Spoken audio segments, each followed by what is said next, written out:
Hey guys, Dustletter Magic here, and Wizards actually posted something kind of cool on their website for once. I know, I'm surprised too.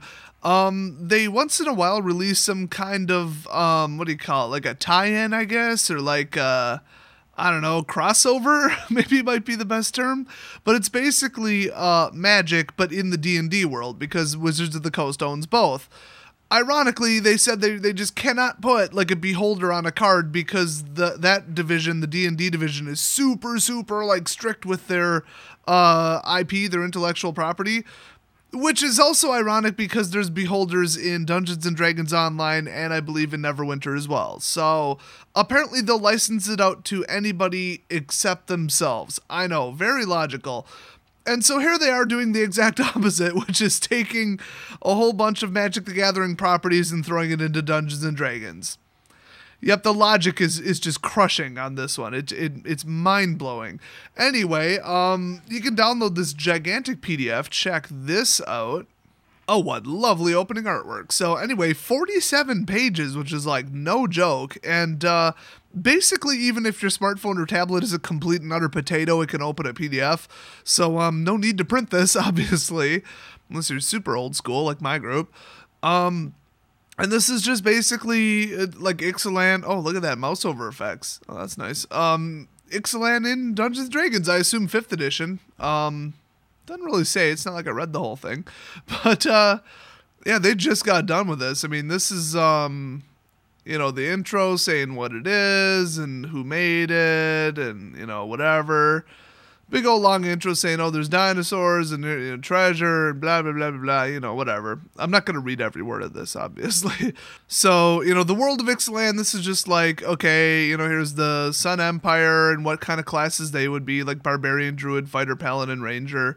They're probably going to be human, and then they have backgrounds, which normally my group doesn't usually do. I think we cut it off at backgrounds. We don't do, like, personality traits or, like, weaknesses or whatever, because it's like, we just play us, basically, and we're not exactly, what do you call it, forgot the term, role-playing.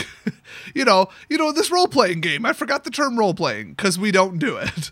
Oh yeah, ideals and bonds, and I don't need a damn backstory. We just dick around, dude. My fighter's name was Umlaut Nackenprone, spelled with an umlaut over the prone, which is probably not how you actually spell it in German. Yeah, we take it really seriously. So, oh boy, poetry. Oh boy, that could be your ideal. Woo. No thanks.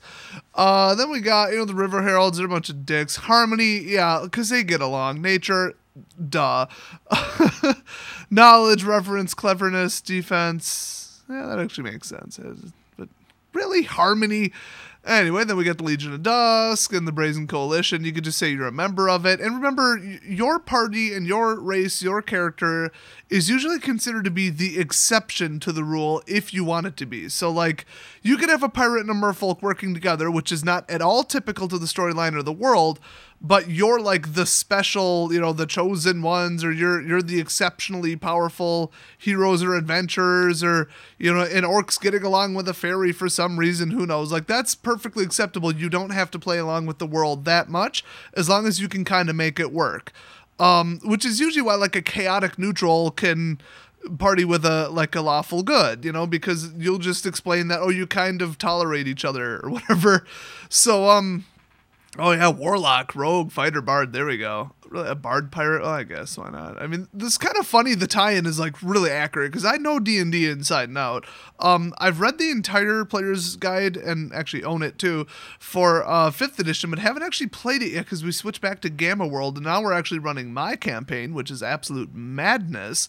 I almost feel bad for the silliness of it, but it very much fits my group's personality. Right now we were in the sewer and we took down a mental projection of a French restaurant. Yep.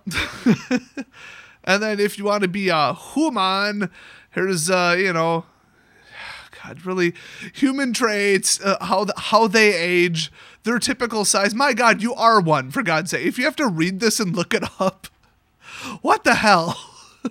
That's just sad. But merfolk, okay, there you go, your charisma increases by 1, it makes sense, well over 100 years, yeah, cool. So, this is like the details. Well, we got the orcs, of course. And, this is the important stuff where once you choose your race, like this is how you would fill out your character sheet. Your base walking speed is 30 feet. They went back to feet in 5th edition. I forgot about that. We just went with squares because they're squares. Like, why divide everything by 5? Oh, 6 squares. Like, you got to do it on the fly every time. So, I mean, it's more realistic to say 30 feet, but come on. So this is pretty sweet. Oh, you could be a goblin pirate monkey. One of the blue monkeys. Yes. Oh, what did they get? There we go. Let's see. Oh, they only live to be 50. That's longer than a dog, though. Dex +2. Damn. There you go. 3 feet tall, 40 pounds. Size is small. Cool. So your base walking speed gets a -1. I knew that. Oh, you get an ability, agile climber. You get dark vision. Cool. I like it. Oh, and they could be a siren. Oh, cool. I mean, they went hard on this. Let's see. Oh, wait a minute, is that? Oh, sub races, yeah. Makes sense. Then we got, let's see, what does it say? Land of the Great River. More like rivers. I mean, they're really, I mean, look on the map. There's rivers. So this is like the geography. That's the actual map itself. So you can actually print this, or if you won the playmat of it, and you could just say, okay, now we're traveling towards this. Okay, now we're here. Want to trade? Want to do this? Oh, it's an encounter. And then now you're traveling to Araska, and you got to make a perception check, DC 100, to find it. And, it writes itself. I mean, we all know the storyline. You could go get the compass or steal it from somebody or steal it from pirates while they're sleeping, and then you use it to find Araska, and then a bunch of fights happen, and, it's pretty cool. Like, this is an explanation of the ancient sites, and this is just, like, places you could go and what they look like, how they work, that kind of thing. Here's this temple and what it looks like and all that.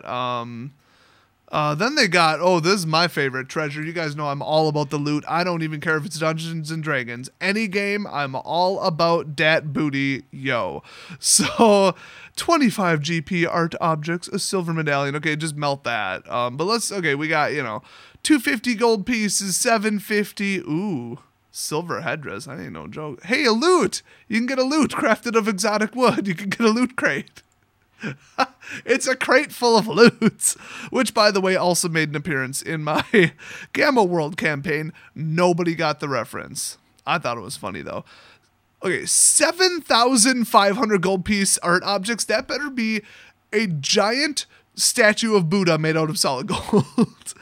Let's see. Oh, a bejeweled ivory drinking horn with gold inlay. Come on. That ain't worth no 75 platinum, I believe that would be. Come on. Really? A jade totem with diamond eyes? Really?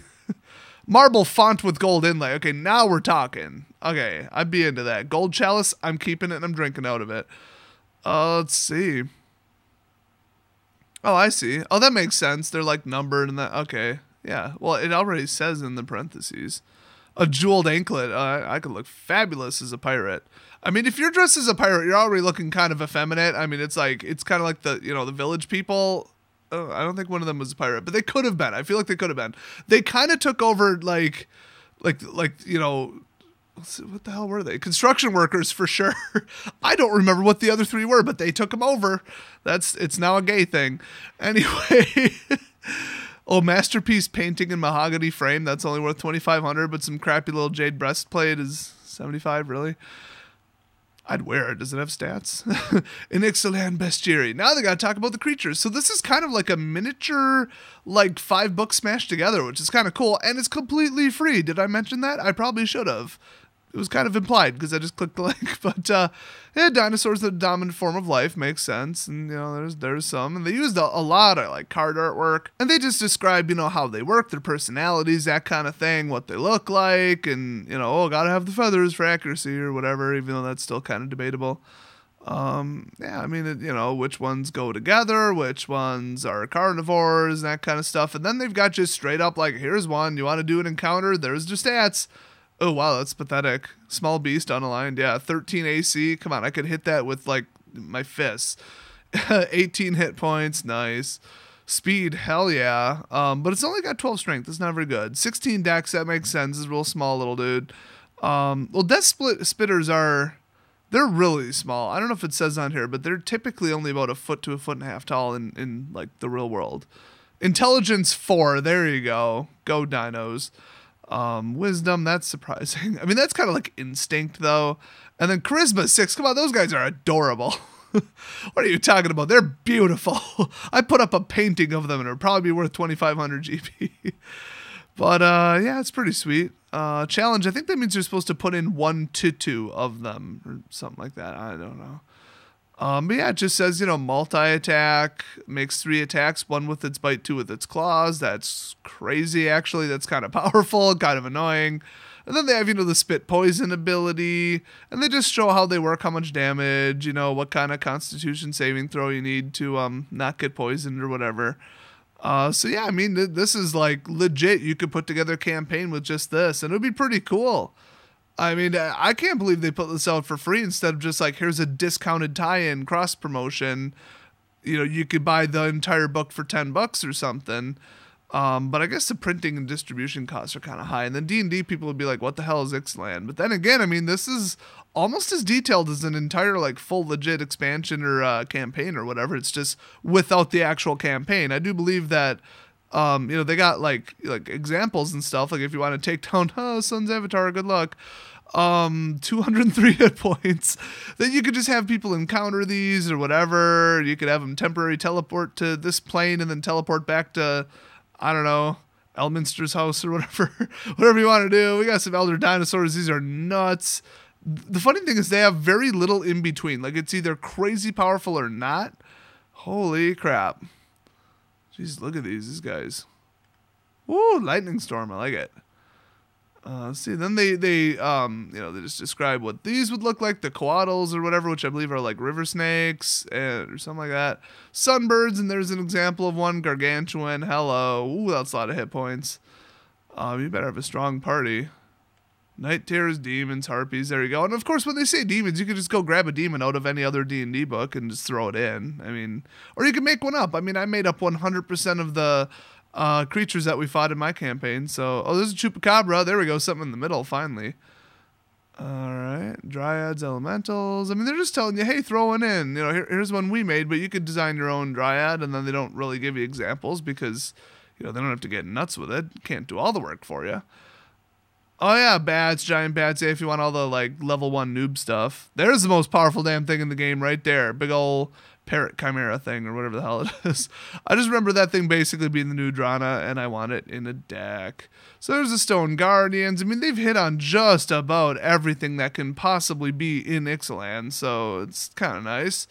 It's a little skimpy on exact precise details, but if you're making your own campaign, you probably don't want that much guidance anyway. You just want to get the story and the history accurate and then do whatever you actually want. Which actually, I would make a Raz could be a UFO built by aliens and have laser guns, but that's just me. Then they're explaining this to people who don't know what the hell is going on, or just D&D players who are like, cool, let's pick this up.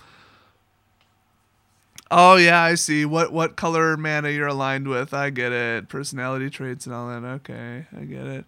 Blue means you're a dick. Just kidding. Black. And then, of course, they got red. And then, of course, they got green. So your character could have a mana alignment. And that is it. That is the index. And that's the end of it. So kind of cool. I mean, it's just enough to make your own campaign if you wanted to get creative with it. But it took them a while to design this and approve it, proofread it, do the math, balance it, everything. Assuming it is balanced. So, I mean, it's cool of them to do this. I mean, I don't think I'd put in the effort to make a campaign with this because by the time I get done writing it, Dominaria will be out.